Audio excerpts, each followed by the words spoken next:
So hello everyone, and thank you for joining us today for our safety webinar on rope access solutions for entertainment rigging challenges. My name is Gisela Clark, and I'm the e-marketing specialist at Columbus McKinnon, and will be your host for today's webinar. Presenting today will be Brian Leister. Brian is a senior technical trainer with Columbus McKinnon, specializing in entertainment rigging, rope access, and hoist maintenance.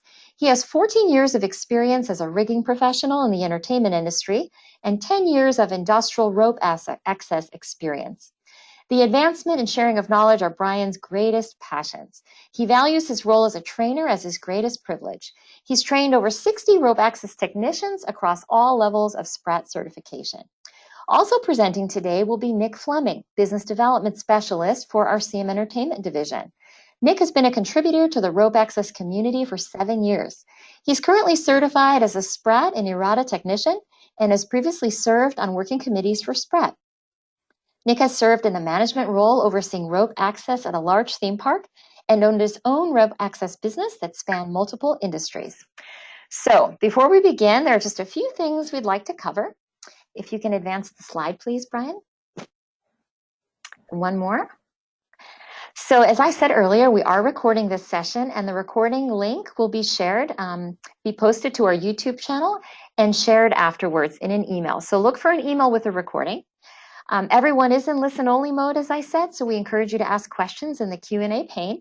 We'll be taking them for the last 5 to 10 minutes. And like I said, if we go over, you are free to drop off, but we will take every question that's answered. And then lastly, the fun part is the best question or two, we're going to turn into a blog post.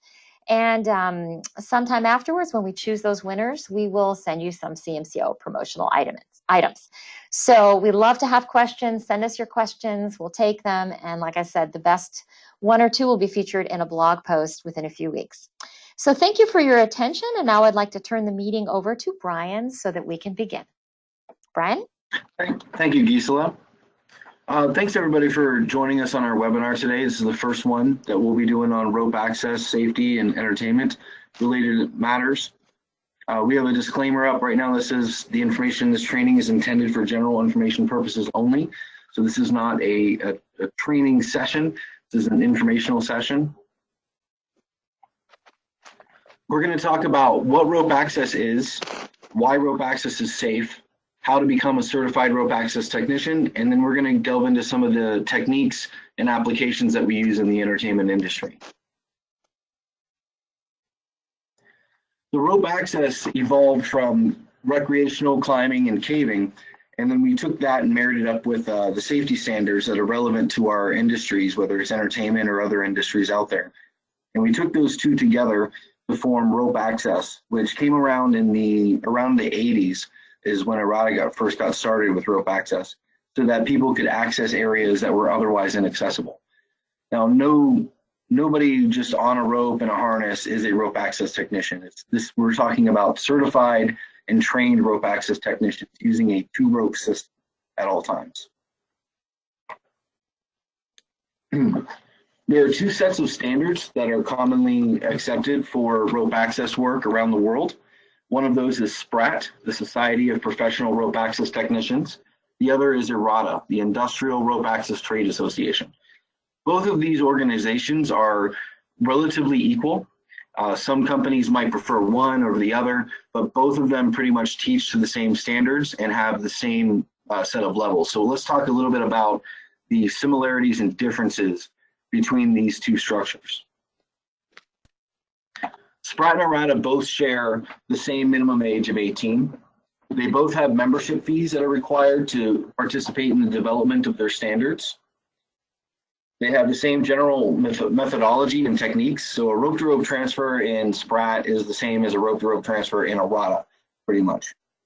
They are both internationally recognized. In some industries, they might recognize a RATA more than Sprat, or Sprat more than a RATA. In the entertainment industry, we typically have Sprat certifications as the dominant one.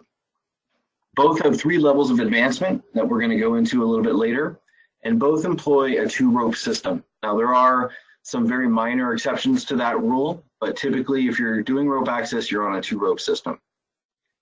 Both organizations require a certification process So in Sprat, you'll have an evaluation. In RATA, we call that an assessment. And both offer 3-year expiration of certification. So your certification is good for 3 years.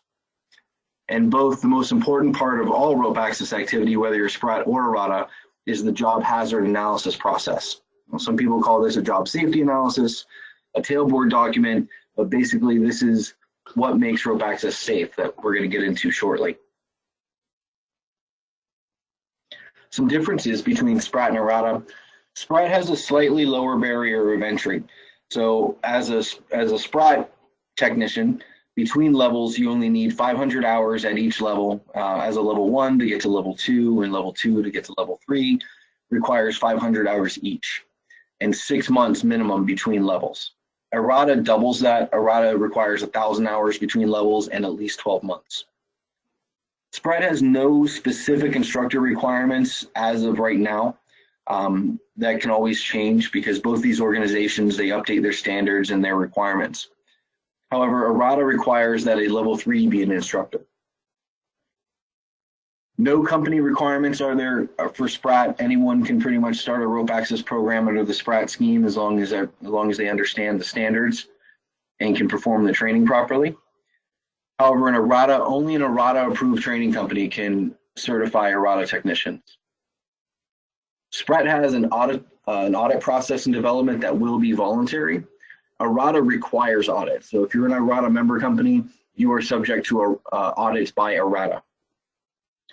And Sprat recommends 4 days of training, and like the company requirements, this could change in the near future. However, a RATA requires 4 days of training. In truth, I've never seen anyone get rope access certified without previous training. So Brian, to kind of sum this up, is it fair to say that the biggest differences, in my opinion, I guess, between Sprat and RATA would be Sprat would have an easier barrier of entry, and Sprat also might have a faster advancement path than RATA. Would that be fair? Yes, that would be correct. Okay. Now, what about somebody that might be a freelancer trying to get some work and he has a Sprat card? Or are they interchangeable? Could you work on a RATA job site compared to a Sprat job site? And I know when I own my company, I recognize both, but can you maybe go into if there's any rules or regulations regarding crossing a RATA versus Sprat? Well, at the end of the day, Nick, it really is up to the company employing the workers as to which certification they will recognize. If you're going to go work offshore oil rigs in Dubai, they're going to want you to have a RATA no matter what. If you're doing work in North America, Canada, Mexico, your Sprat card is just as good as your RATA card. But at the end of the day, it really is about the company performing the work and what they will want you to have as far as certification. So for somebody looking to get a Sprat or a RATA, it might behoove them to kind of look and see maybe what might be more recognized within their general area. Right. Yeah, we'll talk about making that choice of when you get certification, which one to go for. Great. So why is rope access safe? A lot of the times that we've done these jobs in rope access, whether it's for entertainment or something outside of entertainment, the look that we get from people when we tell them we're going to be hanging off of ropes off the side of their building or their stage is always a priceless look. People really, they look at us like, are you crazy? However, rope access is incredibly safe, and we're going to talk about a few of the reasons why it's so safe. Training and certification, supervision, job hazard analysis process, equipment, and proven safety record are the 5 core things that flesh out the safety of rope access. So training and certification is one of those core things right there. We have clearly defined roles and responsibilities between levels. So when you go in for your level 1, you're learning a certain set of techniques. At level 2, you're learning how to manage other people, and as well as some advanced techniques for rescue and moving loads across space. And then at level 3, we're talking about all rescue stuff. So each of those different levels has their own prescribed set of training and their own roles on the job site. The rope access technician certification process, Sprat and RATA are both the same on this. You are certified or you're evaluated by an independent evaluator for Sprat or an assessor for a RATA. That person is independent from the company that you work for. So if I were to perform your training, when on the day of your test, you have a whole new person coming in who represents Sprat or represents a RATA to perform your assessment. That way it's not your trainer or your employer deciding whether or not you're qualified. It's an independent body. And supplemental training is strongly recommended. California, for instance, Cal OSHA recognizes rope access and actually requires an annual refresher every year for rope access technicians. And it's strongly encouraged that everyone practice as often as they can. The supervision part of rope access is critical. Sprat and RATA standards define the framework for this, and rope access supervisors are trained to carry out and or lead a team rescue of others. So the supervision process means that you'll have perhaps a group of level 1s performing some work, you'll have maybe a handful of level 2s overseeing them, and then overall responsibility of the job site falls upon the level 3. Now, not all level 3s are supervisors, but all supervisors are level 3s. So you absolutely have to have correct supervision, and that supervisor is responsible for making sure that everybody can be rescued or retrieved from their whatever position they might get themselves into on ropes. Job hazard analysis or safety analysis part of the rope access process is the most critical part. Now we call this, we always called it a JHA, job hazard analysis. It can be called a job safety analysis if some people like that better. But it basically covers the same things. On the right side of the screen, you'll see some of the basic components to the JHA. This is not an exhaustive list. This is just kind of the basic breakdown of what we cover in a job hazard analysis. Now, this job hazard analysis document is considered a live document, meaning that at any time we can make changes to it. And at that point, we would regroup, meet with the entire crew. Everybody would be alerted to the changes. We discuss that, and then work could proceed after everyone acknowledges those changes. A big part of the job hazard analysis also takes place after the work, and that's going to be our post-job debrief. And in that, rope access has developed a culture that is a little bit counterintuitive to some of the other cultures out there in the work environment, where we want to report safety concerns, violations, near-miss incidents, as well as accidents. And these are documented and reported to enhance future safety needs. This isn't a finger pointing process or who messed up kind of process. This is how do we prevent things from getting messed up in the future. Brian, is that specific to a certain industry, or is that just in general applying to any industry that people are active in? That's in general. Rope access itself is not really a trade. It's a means to an end for a particular trade. Got it. But the culture among rope access technicians is slightly different in that, we're very, prideful wouldn't be the right word, but we're very adamant about making sure that anything that goes wrong in a job site is addressed for future processes. Well, your life is on the line, so literally. So, okay, thank you. Yeah, literally. I see what you did there, Gisela. I see what you did there. The equipment that we use in rope access is critical to the job functions. We're going to be using a lot of PPE. Now, I've listed some of the basic equipment, and then the picture on screen also shows the bare bones rope access kit that you might be wearing. So you're looking at a full body harness. You're going to be wearing a helmet of some sort. There are a lot of different helmets out there, but it's going to have a chin strap. We're going to have connectors, carabiners, things like that. A backup device is critical to rope access work. That's what's going to catch you in case your main line were to fail. Kern mantle synthetic ropes are what we use in rope access for climbing. We use low stretch or static ropes, but there are also uses for dynamic ropes in a rope access system as well in certain circumstances. Rope grabs are how we're going to attach to the rope. We'll have one on the chest, we'll have one in our hand, and then probably one or two backup rope grabs on our kit as well to help with rescues or more complicated maneuvers. We're always going to have some kind of descent device. So we have a means of ascending and then another means of descending the rope. We'll have lanyards to tie our equipment back to us, as well as to help position us. Pulleys are there so that we can create a mechanical advantage system or redirect the rope when we're transferring loads or people across or up and down a space. And then a few backup slings are always a good idea as well. And other PPE might be required by the specific job. It's all called out in the JHA document. You might need to be wearing safety glasses or cut-resistant gloves. It all depends on the work that you're doing. Hey, Brian, So, really Brian, quick. Oh, sorry. I was just sorry, going to say, Gisela. no, please go ahead. Go ahead, Nick. Okay.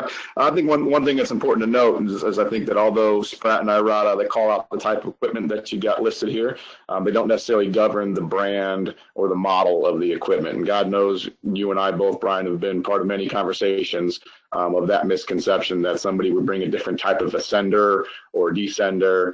And the misconception was, oh, it's not the same one I've been trained on, so it must not be allowed by Sprat or RATA. That's not necessarily the case. You know, they call out what the type of equipment is and its function, but not necessarily the brand or the model.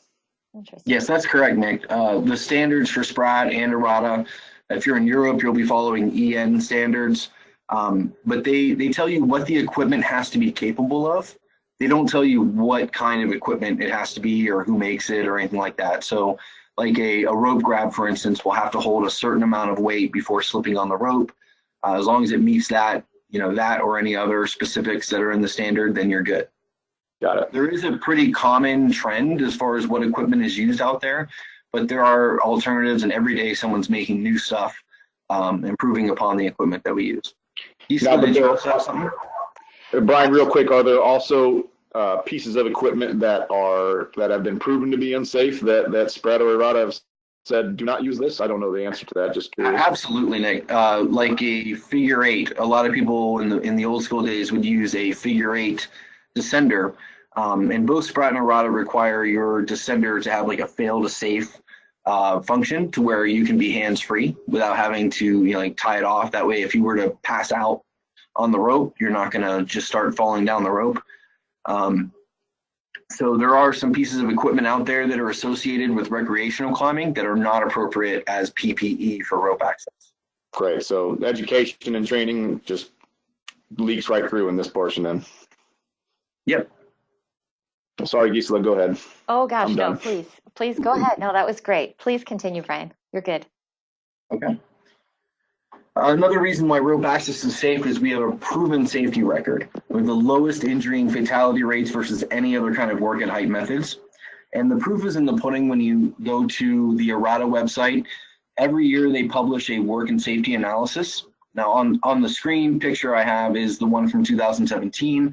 You might see the numbers that I have on screen are from like 2010 to 2013.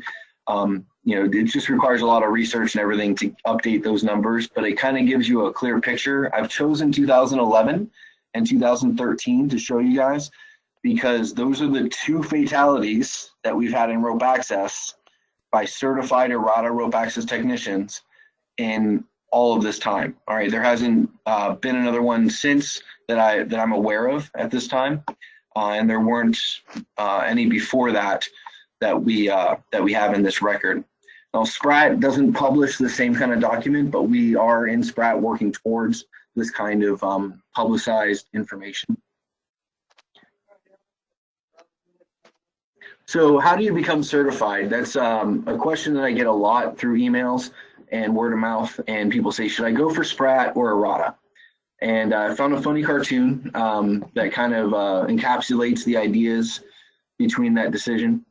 The employer or industry preferences are going to be a key thing. So if you're going to work for someone who wants an RATA cert, then you should go for RATA.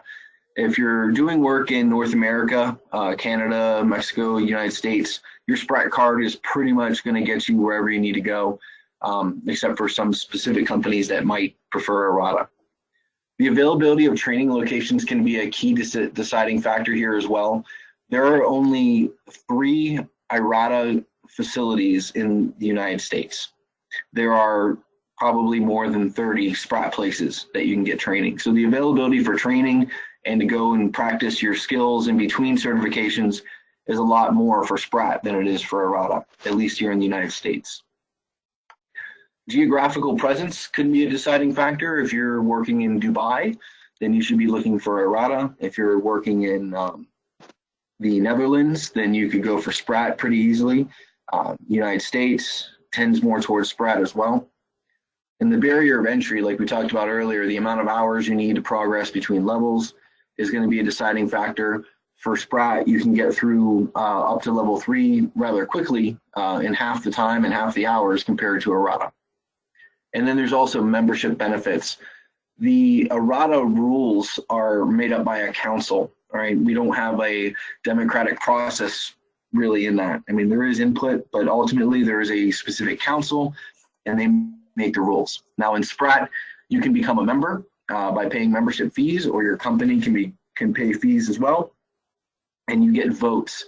So it takes a little bit longer for us to kind of evolve the rules in Sprat, but that's because every member gets a vote, and every vote is counted, and your negative comments on a vote are taken into account, and then councils or committees have to meet and decide on, you know, how to approach those negative comments and make sure that the standards fit everybody's needs as best as possible. The minimum requirements for certification are that you're 18 years old, that you pass a written and verbal test. And that's going to be based on the equipment knowledge that you have. The verbal test will be, and then the written test is based on the standards, safe practices, certification requirements, information, as well as the job hazard analysis process. The big part of the certification process is the field skills evaluation or assessment, where an evaluator or assessor will observe you performing all of the skills related to your specific level and give you a pass or fail. In Sprat, you're allowed 2 minor discrepancies, and then your third minor discrepancy would be a failure, or any major discrepancy, like something that would be dangerous, would constitute a failure. So it's a very clear-cut system on whether or not you're going to pass certification. Hey, Brian, it seems to me that rope access should be something that's only really available for people who are super fit or work out quite a bit. Is that true? Well, if that were true, I probably wouldn't be doing it. You don't need to be super fit to be able to be a good rope access technician. You should have a general good strength to weight ratio, some average cardio fitness, above average. However, one of the most impressive rope access technicians, now she didn't get to certify because she was only 16. She came in for a workshop with her dad, and she was 16 years old, and she rescued her 230-pound father from a rope access. It was a rescue practice. It wasn't a true rescue. Yeah. But she performed a rescue of a 230-pound man, and she was like 95 pounds, 16-year-old girl. Oh my goodness. So you don't need to be super strong, but I've also seen like really strong, super fit people not get through the training process as well. Mm-hmm. Yeah, it's all about the desire on wanting to accomplish what you're trying to get done. You know, I'm amazed at some of our 240, 250 pound guys in the past that, you know, you can tell, you know, it wasn't comfortable for them and they were hurting, but they had that mental mindset to keep pushing through, you know. So, you know, to Brian's point, you know, you see some lightweight guys fail and you see some heavyweight guys pass. It's all about their desire to kind of tone out that hurt, because it will hurt the first couple days. You know, when you're working muscles, you haven't worked for a while. Okay. All right. Well, thank you. Yeah, it gets easier though. Every time you do it, it gets easier. Mm-hmm. Yeah. So the levels of certification are the same for Sprat and RATA. They do have a few slight differences in which technique is level 1 or level 2, but ultimately at the end of it, they cover all the same basic techniques. Level 1s are going to be proficient with solo maneuvers. This is going to teach you how to go up, go down, go across, get past obstacles that are on rope. And for this, Sprat recommends 32 hours of training, and RATA requires 32 hours of training at an RATA company. Mm-hmm. Training company. This is your rope access worker, the most basic level of rope access. Now, really quick, level 2, is it required to take level 1? But if you have previous experience in climbing, could you just jump in at level 2 or 3? There is that possibility. It is getting harder and harder to get through. I've had a couple people who were denied what we call direct entry level 2. Mm-hmm. For RATA, there are some very specific rules about that, and it's a higher barrier of entry. For Sprat, you need to show that you have at least 500 hours of experience on a 2-rope system. So Got if it. you're like doing recreational climbing, bouldering, things like that, they're not going to count those hours towards your direct entry. And it's probably recommended to just go through the class so that you're making sure you're hitting all those bases, like you said. So, okay. It is. It's a better way to go, but there are some people out there who have that kind of previous experience where they can jump right into a level 2, and it is possible. I just did one like a month or 2 ago. Okay, perfect. Thanks. A rope access lead technician is kind of like a crew chief or foreman, where they can be in charge of a group of level 1s or fellow level 2s, but only under the direct supervision of a rope access supervisor. Now at level 2, you're going to learn some more advanced rescue techniques, some more advanced anchoring techniques like Y anchors and things like that, load sharing anchors. And you're also going to learn how to move loads or people across a space. You'll need 500 hours as a level 1 and 6 months for Sprat, 1,000 hours as a level 1 and 12 months for a RATA. Finally, at level 3, this person is qualified to be responsible for the overall rope access work job site. Now, like I said before, not all level 3s are supervisors, but all supervisors are level 3s. All techniques at level 3 are rescue oriented. So anything that a level 1 or a level 2 can get themselves into, a level 3 should be qualified to get them out of, either through a team rescue or going up and getting them themselves. And again, 500 hours for Sprat, 1,000 for a RATA. So Brian, I think one thing that's kind of important to mention here is, and we've both seen it in our past lives, there's been a lot of times where people would say, hey, I'm going to put in 5 guys to become rope access certified, and I'm going to start my own rope access program. So they get their 5 level 1 rope access technicians, and they say, oh, I'm going to go do some work now. And they overlook or they forget that, well, they also need a rope access supervisor. So there's more to it than just sending a bunch of guys to get certified to start a rope access program. You're probably more than likely going to have to hire in a level 3 or contract in a level 3 to perform these supervisor duties until your group of 5 level 1s gets to that level 3 threshold. Yes, Nick, that would be the best way to go. If you have just a group of level 1s, the recommended thing is to contract a level 3 or hire a company that can provide you with a level 3. However, we know that if you're going to put guys on rope, or guys or girls on rope, it's better that they have some training than to have no training at all. So that is a company's decision on how much liability they're willing to take, and the worker's decision on how safe they need to be on rope. The safest thing is always to have proper supervision and proper training. Yeah, follow the manual or follow the safe practices, right? Yes. So some rope access techniques that I'd like to talk about. Rope access basic techniques, rescue, readiness. So in rope access, we have quite a bit of gear hanging from us. We have a pulley or 2, we have a couple slings, some extra carabiners, extra backup device, things like that. Can we get up and down the ropes without that stuff? Of course. But we like to have rescue readiness. So all of the standard, what we call pick-off rescues, where another technician climbs up to you or down to you, attaches you to their own system, gets you off of yours, and then brings you back down to the ground or to safety. Those are what we call pick-off rescues or tandem rescues. Now, when we train for rope access, we train to be able to perform those rescues with only the standard equipment that we wear. Now, that's not to say you shouldn't have a rescue kit. Every job site should have a rescue kit available, and the contents of it should be reviewed as part of the job hazard analysis.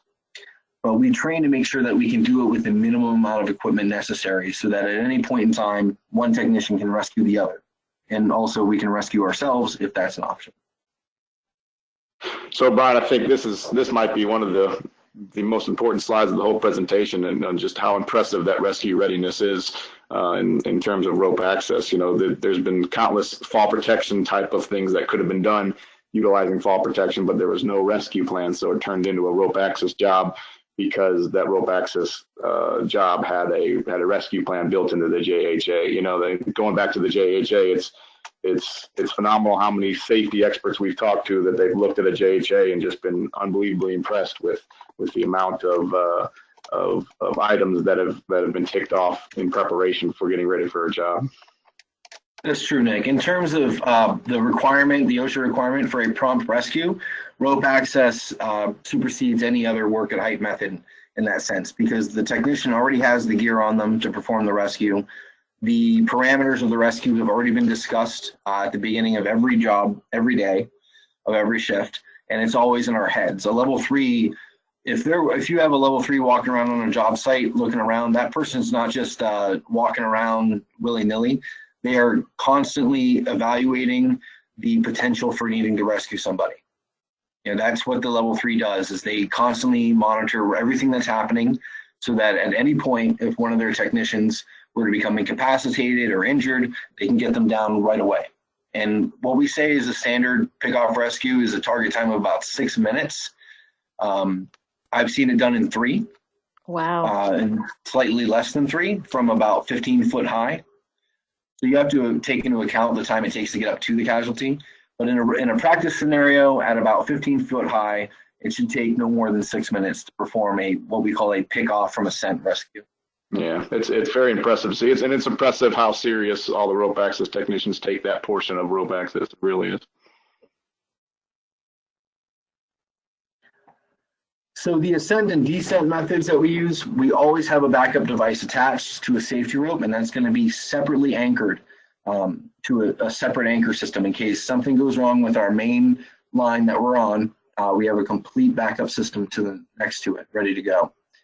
And as we progress up the rope, what we do is we put a handle ascender on the rope that has a foot loop. We step into that. Then the rope also goes through a rope grab or ascender that's on our chest. So each time we step up, the rope flows through that chest ascender and captures the progress that we make. And then we'll have a descent device that we change over into. That's the picture on the left there. Right next to the gentleman's head is his descender. And then that device is used to descend down the rope. But part of the training also teaches each technician how to ascend on their descent system and to descend on their ascent system as well. So even if we lose a piece of equipment, we can still move in a direction that we need to. Mm-hmm. A rope-to-rope transfer, or sometimes what we call a re-anchor, where the rope is attached in a loop, can be used to cross horizontal distances, bypass an obstacle, or position you at the vertex of a bridle. And so if you imagine like in an arena situation where we have several hoists that are rigged up with bridles, and we need to get up to one of those hoists, but now there's a stage in the way, a set piece in the way, and we can't bring the high reach lift in anymore. Well, normally we would have riggers walking beams, but those riggers wouldn't be able to get down to the apex of that bridle. So we would probably have to disconnect the whole thing, lower it to the ground, and have someone work on it.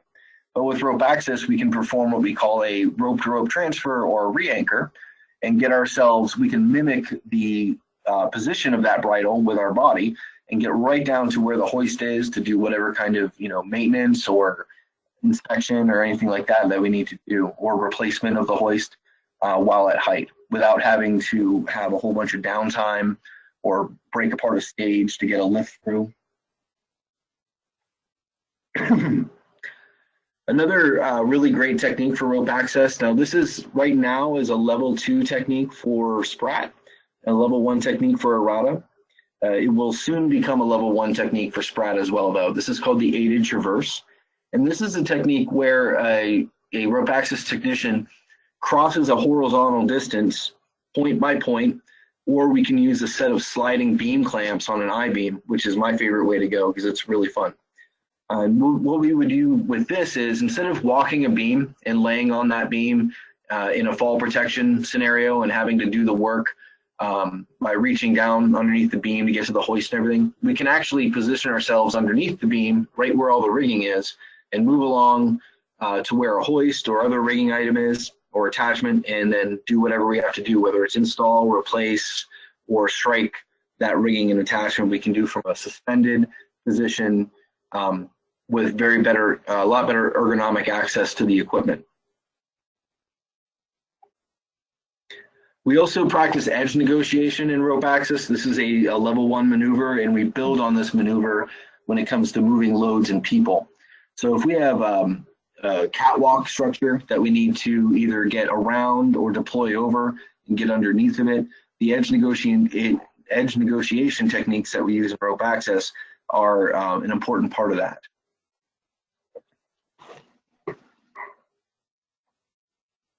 When it comes to outdoor ground support truss structures, we do a lot of structural climbing as riggers, as entertainment riggers. We climb up towers a lot to do work. The guy in this picture, he's climbing up there to put in a turnbuckle so that they can dead off the system there, so it's not sitting on the hoist the whole time. And what we have with his system is a set of ropes that go up through the truss and then back down to the ground.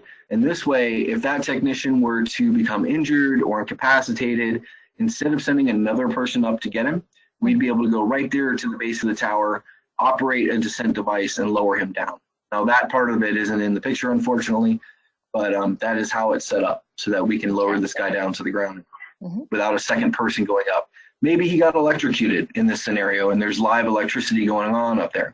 Well, we wouldn't want to put another technician up there with him to get electrocuted. So the best rescue plan is always to be able to rescue a person without having to put a second person in potential hazard. So we put some helpful links before we get to our Q&A part. I just want to point out the Sprat website or RATA websites are great resources to learn more about rope access. Both of those organizations allow for you to download their standards documents and certification processes so that you can see what it takes and what it's all about. And if you want to see rope access in action during a live show, check out what Tate Towers did during the 2017 New Year's Eve show. It's a fish concert, and look for the guys in red. Those are guys that did our training here at Rockledge and then went out and did this show for New Year's Eve. And it's a really great visual for what rope access can do as part of a live show. And there's a link to the YouTube channel down there, but if you can't find, or if that link doesn't work for you, just look up Fish to New Year's Eve 2017 and you'll find it. Yeah, and some of the best. I'm sorry, Brian. I can include these links in a follow-up email that will go out with a link to the webinar. So don't worry about writing that down. We'll send it to you. Cool. And then if you want to check out rope access techniques in video, then go to Access Techniques Limited. There's a YouTube channel for that. These are guys from the UK, but they are some of the best videos for observing how rope access works. And they have a great little facility there too, where they perform these techniques. So we'll turn it over to the Q&A portion, unless Gisela or Nick, if you guys have anything you want to add. I just was, while you're on the topic of the Sprat and RATA websites, are those websites where people can also help identify where they can find technicians? When you're certified, does your name appear on these websites as a certified tech? I'm not so sure about the RATA website. I haven't spent as much time on there, but Sprat does have a technician verification on their website where you go in, you type in a person's name or their technician number, and it'll show you what level they are and when they expire. Okay, great. All right, then we do have some questions that came in, Tyler. We were able to take yours now because it tied into those links. So if you have anything further to ask about that, let me know. I wanted to start out, though, with a question we got from Facebook. This was prior to today, and this person wanted to better understand how to choose the right harness style for rigging, climbing, and access. Well, the best harness, all rope access harnesses need to be designed for suspension. So it should have some ample padding in the legs, on the back lumbar region and the shoulders. Now, I have yet to find the perfect harness, but is it okay to say company names on here, Gisela? No, I prefer not to. Okay. Yes, if you someone wants, I'll tell you what. If you want to share that information, you can do it via email. If anybody has a question, they can email him directly for recommendations. But yeah. Yeah, your rope access harness needs to be designed for suspension, have ample padding in the areas that you're going to be hanging from, and it should have at least 5 sets of D-rings. That's going to be a central D-ring, sometimes called a ventral. That's going to be down at your waist. You'll have a sternal D-ring at your chest, a dorsal D-ring on the back between your shoulder blades, and then 2 D-rings on either side of your waist that are called lateral D-rings, and those are for work positioning, and they're to be used in pairs. That's your minimum set of D-rings for your rope access harness. And Brian, to chime in on that, everybody's body size is different. So, just because one might be preferable to one technician, it might be not so much for the others. And me and Brian are great examples. His favorite harness is my least favorite harness, and vice versa. So everybody's body size is different, and every harness is built a little different to support things like that. So you definitely want to try on quite a few of them before you make a decision, because they all fit a little differently based on body sizes and shape. And unfortunately, there's not a lot of places for people to go and try them on, like you would a pair of shoes. But if you work for a company that's buying equipment, a lot of times you can get these manufacturers to send you a trial sample. They'll send you a couple harnesses, let you try them out, and then send them back. If you're trying to buy PPE from a company that won't do that for you, then probably go to a different company, because you want a company that wants to make sure you get the right gear. And do not buy your stuff used. Oh, that's a very good advice. Okay. All right. Well, the next question we have is, what hours are countable when working as an entertainment rigger for rope access? Only while on a dual rope system, or would most work that's done with lanyards be countable? Thank you, Terrence. Well, it would have to be a 2-rope system of some kind. So you'd have to be in suspension on a 2-rope system, or you would have to be hauling and lowering people or loads using a 2-rope system. You can also accumulate some hours. It can't be the majority of your hours, but you can also get those by inspecting equipment. So that helps kind of supplement your logbook as a rope access technician is PPE inspection, inspecting your harness, things like that. But if you're just in a standard fall protection scenario and you or no one else is in suspension, then that wouldn't count for rope access hours. Okay. All right, just so you know, we have a few more minutes before we wrap up, but we're going to be taking all the questions, and we have several coming in. So we're going to keep asking questions, but I want to do this quick polling question for you all, just to see what your level of interest is in taking a Sprat level 1, 2, or 3 course. If you are interested, you can just take 1 to 3 months, 3 to 6 months, 6 to 12 months, or you're not interested. We just want to get a little feedback. So the next question is, what about hours on a 2-rope system as a tower hand building cell sites or wind turbine? Those are all industries that utilize rope access. Okay. Some of them don't, but the ones that do, if you're on a 2-rope system in that kind of scenario, then yes. Okay, perfect. Another question, is there a website that can help identify, this was asked earlier. You said that if people are looking for Sprat technicians, they can probably find them on the website, but is there another site where people could go other than Sprat or RATA to find technicians certified, or no? Well, there is a pretty cool social media networking platform called Rope Access Hub that I'm on quite often, and that's for rope access technicians to reach out to each other. We talk about equipment, we talk about jobs, things like that. Okay. And we can send a link to that then afterwards. Okay, perfect. All right, so next question. How often are rescues necessary on a job site? Hopefully never. Hopefully never, and this is why we practice them in a practice scenario as much as possible, so that if they ever do become necessary, we're ready to go. Now, if everything is done correctly, there still could be a need for a rescue, but it's very, very uncommon. This would, your typical rescue scenario might be because someone had a medical condition that, they didn't disclose or tell people about. And, yes. Maybe they're, passing out because of something or having seizures or something like that. It's very rare to have any kind of rescue scenario because somebody just, freaks out and can't do anything or get down, but that can happen too. Okay. As well as injuries. Okay, perfect. But it's very, very rare. Okay. All right.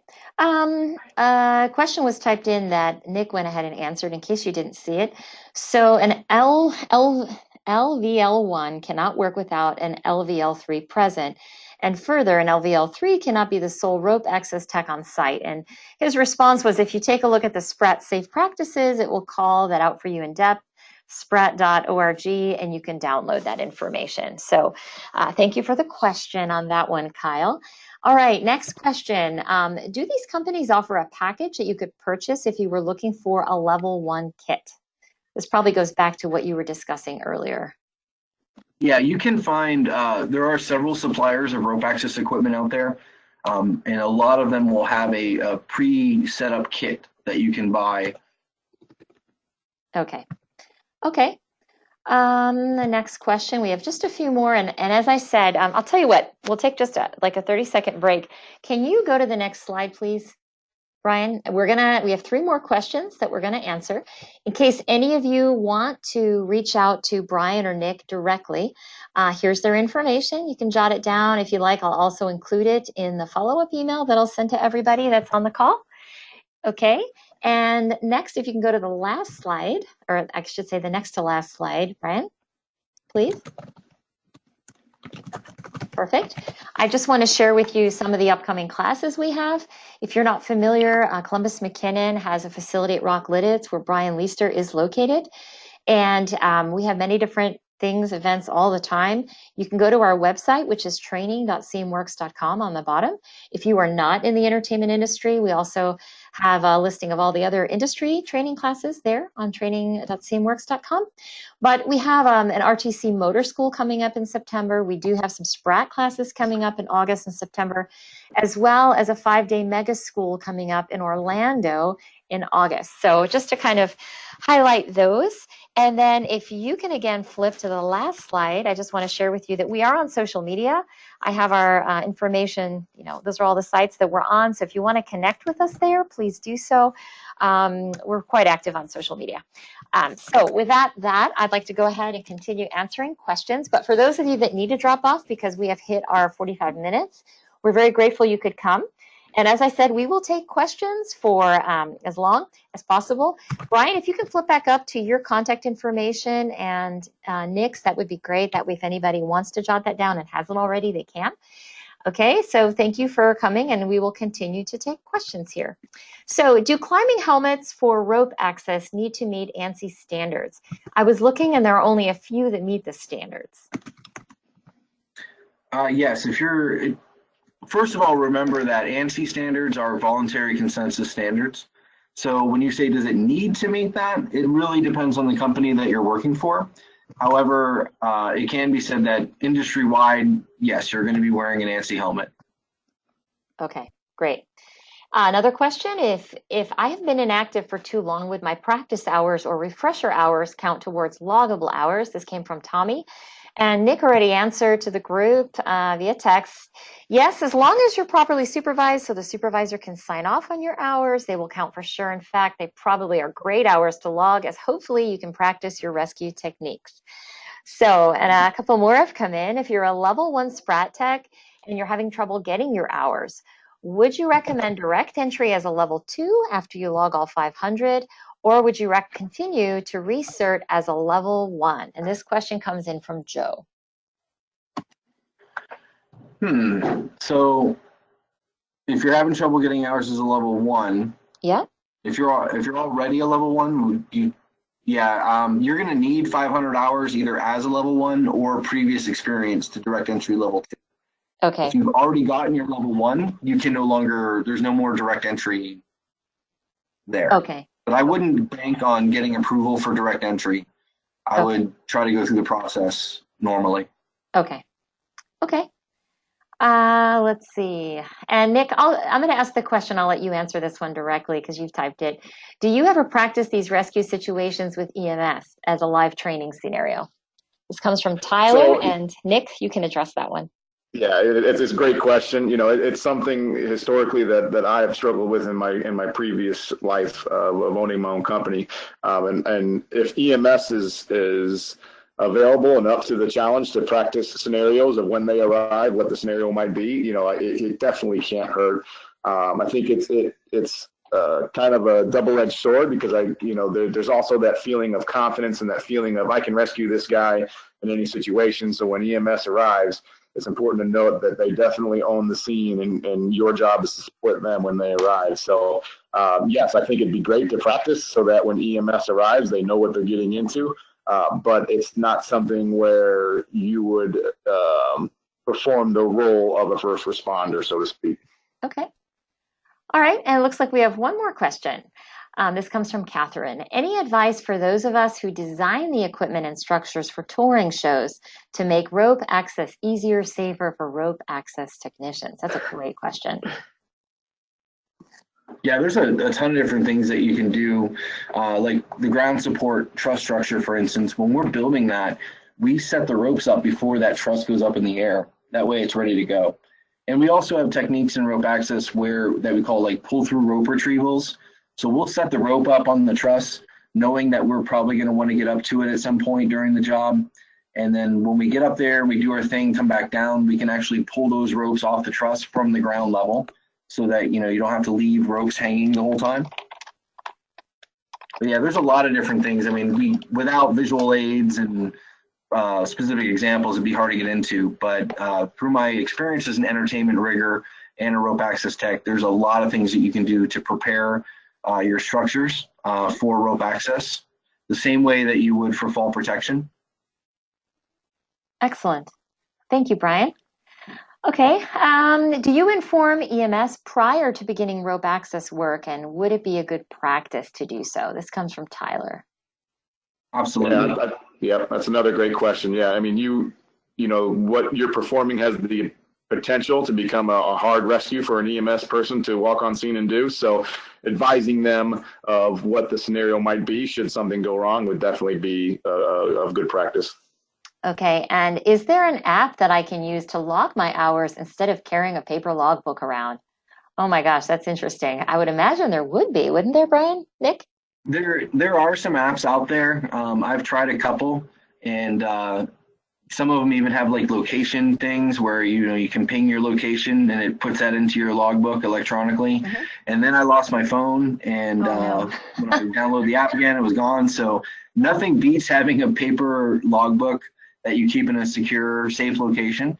Yeah. But yeah, a lot of people just use like an Excel spreadsheet to track their hours and then fill out their logbooks as they can.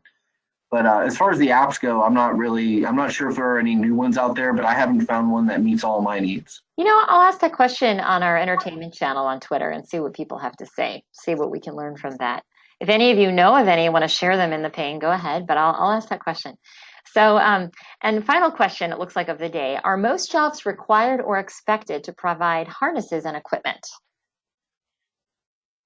Well, that's been a common misconception and arguable point in rope access. Now, OSHA, as far as working in the United States, OSHA requires your employer to provide any PPE.